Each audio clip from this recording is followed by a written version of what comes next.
আপনারা কি চিকেনের অন্যরকম কিছু ট্রাই করতে চান? তাহলে এই রেসিপিটা একদম আপনার জন্য। প্রথমে কড়াইতে ধনে আর মৌরি শুকনো খোলায় টেনে নিলাম। তারপর একটা মিক্সিং জারে আগে থেকে ভিজিয়ে রাখা কাশ্মীরি রেড চিলি, শুকনো খোলায় টেলে রাখা মৌরি, ধনে, একটু নুন, কয়েক টুকরো রসুন দিয়ে ভালো করে একটা পেস্ট বানিয়ে নিলাম। এটা একবার ঘুরিয়ে নিয়ে তারপর একটু আমি সাদা তেল দিয়েছি যাতে পেস্টটা আরো স্মুথ হয়। একটা স্মুথ পেস্ট করার পর এটা দিয়ে আমরা চিকেনটা ম্যারিনেট করব।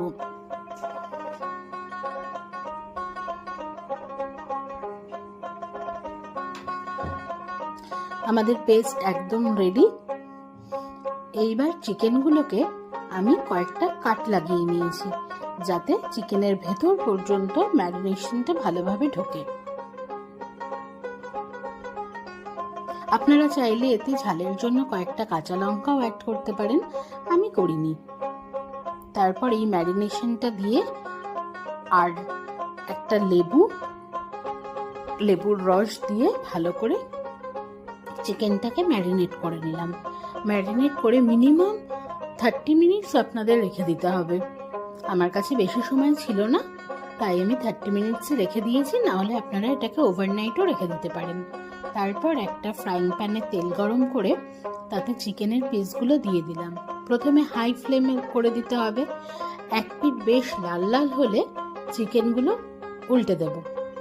উল্টে দিয়ে তারপর গ্যাসটা সিমে করে দিয়ে ঢাকা দিয়ে দেব যাতে চিকেনগুলো ভালো মতো সেদ্ধ হয়ে যায়।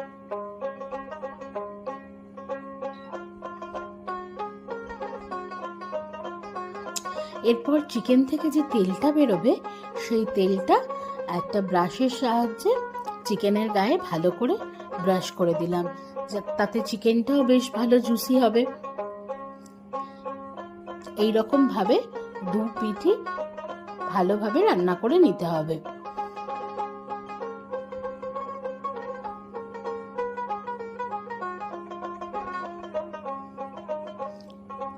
আমার চিকেন হারিসা একদম রেডি। আপনারা চাইলে এটাকে স্টার্টার হিসেবেও খেতে পারেন বা রুটি, পরোটা সবকিছুর সাথেই খেতে পারেন, জাস্ট একেবারে জমে যাবে।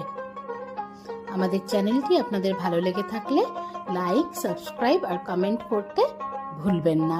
আর অবশ্যই রেসিপিটি একবার ট্রাই করে দেখবেন।